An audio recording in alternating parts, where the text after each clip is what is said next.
नमस्कार दोस्तों, आप सभी का स्वागत है कहानी केंद्र में। मेरा नाम है मलय भट्टाचार्य। आज आप सुनेंगे मुंशी प्रेमचंद द्वारा लिखी कहानी ठाकुर का कुआं। जोखू ने लोटा मुंह से लगाया तो पानी में सख्त बदबू आई। गंगी से बोला, ये कैसा पानी है, मारे बास के पिया नहीं जाता। गला सूखा जा रहा है और तू सड़ा हुआ पानी पिलाई देती है। गंगी प्रतिदिन शाम को पानी भर लिया करती थी। कुआं दूर था, बार बार जाना मुश्किल था।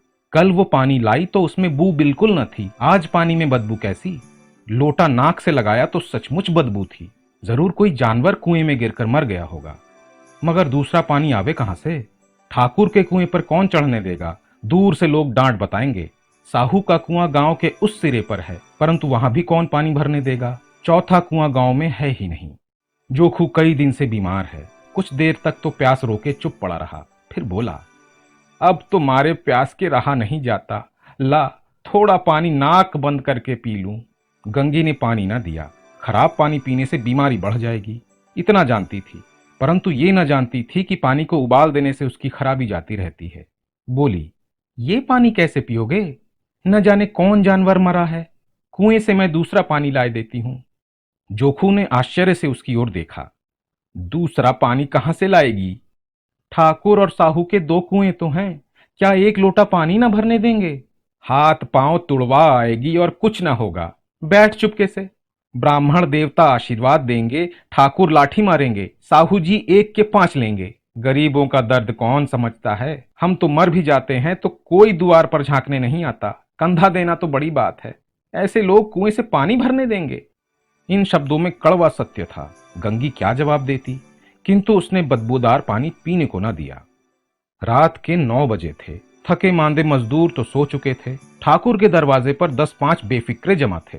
मैदानी बहादुरी का न तो अब जमाना रहा न मौका। कानूनी बहादुरी की बातें हो रही थी। कितनी होशियारी से ठाकुर ने थानेदार को एक खास मुकदमे में रिश्वत दी और साफ निकल गए। कितनी अक्लमंदी से एक मार्के के मुकदमे की नकल ले आए। नाजिर और मुहतमिम सभी कहते थे नकल नहीं मिल सकती। कोई 50 मांगता, कोई 100। यहां बेपैसे कौड़ी नकल उड़ा ली। काम करने का ढंग चाहिए। इसी समय गंगी कुएं से पानी लेने पहुंची। कुप्पी की धुंधली रोशनी कुएं पर आ रही थी। गंगी जगत की आड़ में बैठी मौके का इंतजार करने लगी। इस कुएं का पानी सारा गांव पीता है, किसी के लिए रोक नहीं, सिर्फ ये बदनसीब नहीं भर सकते। गंगी का विद्रोही दिल रिवाजी पाबंदियों और मजबूरियों पर चोटें करने लगा। हम क्यों नीच हैं और ये लोग क्यों ऊंच हैं? इसलिए कि ये लोग गले में तागा डाल लेते हैं। यहां तो जितने हैं एक से एक छठे हैं। चोरी ये करें, जाल फरेब ये करें, झूठे मुकदमे ये करें।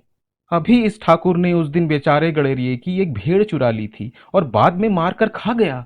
इन्हीं पंडित जी के घर में तो 12 मास जुआ होता है। यही साहू जी तो घी में तेल मिलाकर बेचते हैं। काम करा लेते हैं, मजदूरी देते नानी मरती है। किस बात में है हमसे ऊंचे?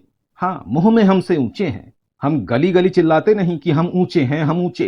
कभी गांव में आ जाती हूं तो रस भरी आंखों से देखने लगते हैं, जैसे सबकी छाती पर सांप लौटने लगता है। परंतु घमंड ये है कि हम ऊंचे हैं। कुएं पर किसी के आने की आहट हुई। गंगी की छाती धक धक करने लगी। कहीं देख ले तो गजब हो जाए। एक लात भी तो नीचे न पड़े। उसने घड़ा और रस्सी उठा ली और झुककर चलती हुई एक वृक्ष के अंधेरे साए में जा खड़ी हुई। कब इन लोगों को दया आती है किसी पर? बेचारे महंगू को इतना मारा कि महीनों लहू थूकता रहा, इसलिए कि उसने बेगार न दी थी। उस पर ये लोग ऊंचे बनते हैं। कुएं पर 2 स्त्रियां पानी भरने आई थीं। इनमें बातें हो रही थी। खाना खाने चले और हुक्म हुआ कि ताजा पानी भर लाओ, घड़े के लिए पैसे नहीं हैं। हम लोगों को आराम से बैठे देखकर जैसे मर्दों को जलन होती है। हाँ, ये तो ना हुआ कि कलसिया उठा भर लाते, बस हुक्म चला दिया कि ताजा पानी भर लाओ, जैसे हम लौंडिया ही तो हैं। लौंडिया नहीं तो और क्या हो तुम? रोटी कपड़ा नहीं पाती? 10-5 रुपए छीन झपट कर ले लेती हो और लौंडिया कैसी होती है? मत लजाओ दीदी, छीन भर आराम करने को भी जी तरस कर रह जाता है। इतना काम किसी दूसरे के घर कर देती तो इससे कहीं आराम से रहती। ऊपर से वो एहसान मानता। यहां काम करते करते मर जाओ पर किसी का मुंह ही नहीं सीधा होता। दोनों पानी भरकर चली गई तो गंगी वृक्ष की छाया से निकली और कुएं के जगत के पास पहुंची। बेफिक्रे चले गए थे। ठाकुर भी दरवाजा बंद कर आंगन में सोने जा रहे थे। गंगी ने क्षणिक सुख की सांस ली। किसी तरह मैदान तो साफ हुआ। अमृत चुरा लाने के लिए जो राजकुमार किसी जमाने में गया था, वो भी शायद इतनी सावधानी के साथ और समझबूझ से न गया होगा। गंगी दबे पांव कुएं के जगत पर चढ़ी। विजय का ऐसा अनुभव उसे पहले कभी ना हुआ था। उसने रस्सी का फंदा घड़े में डाला, दाएं बाएं चौकन्नी दृष्टि से देखा, जैसे कोई सिपाही रात को शत्रु के किले में सुराख कर रहा हो। अगर इस समय वो पकड़ ली गई तो फिर उसके लिए माफी या रियायत की रत्ती भर उम्मीद नहीं। अंत में देवताओं को याद करके उसने कलेजा मजबूत किया और घड़ा कुएं में डाल दिया। घड़े ने पानी में गोता लगाया, बहुत ही आहिस्ता, जरा भी आवाज ना हुई। गंगी ने 2-4 हाथ जल्दी जल्दी मारे। घड़ा कुएं के मुंह तक आ पहुंचा। कोई बड़ा पहलवान भी इतनी तेजी से उसे न खींच सकता था। गंगी झुकी कि घड़े को पकड़कर जगत पर रखे कि एकाएक ठाकुर साहब का दरवाजा खुल गया।